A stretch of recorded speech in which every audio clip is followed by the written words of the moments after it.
Start. Now, I come to demand about the freedom fighters.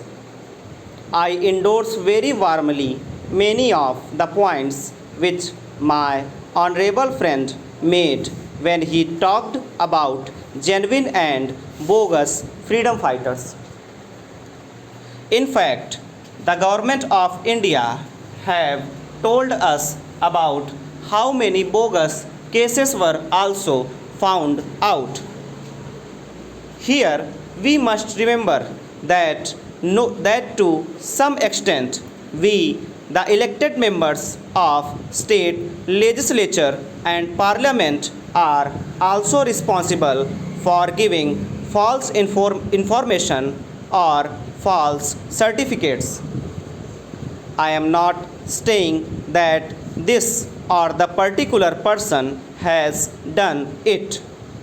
But when the government say that in the absence of any proper proof, the certificate of a member of parliament or member of legislative assembly should be attached. Surely the member of parliament or member of legislative assembly should be 100% sure of his facts and he just should not do it by way of obliging any person.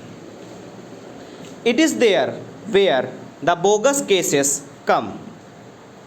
I am only making an appeal through this speech to members of legislative assembly in state legislature and members of parliament here that we take extraordinary care so that we do not issue certificates liberally or irresponsibly because otherwise it becomes more difficult for the government.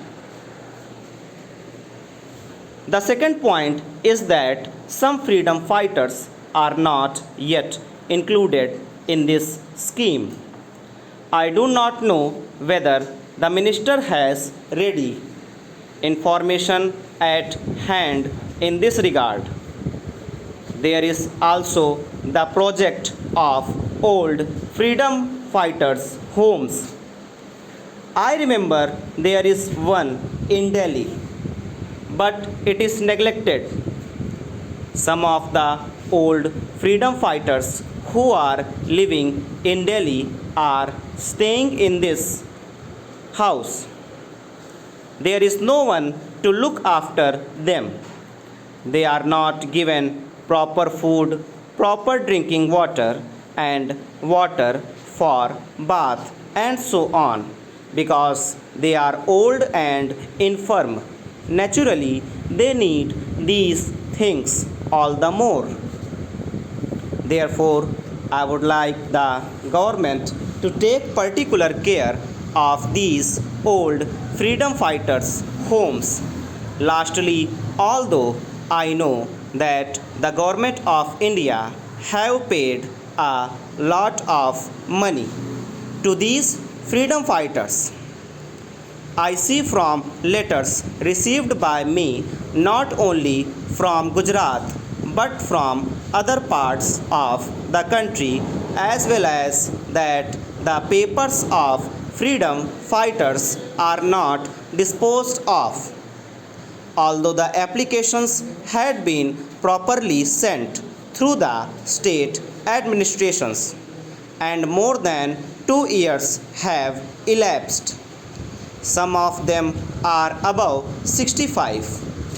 If they have to wait for another 1 or 2 years to get their pensions, they may not be available to take it.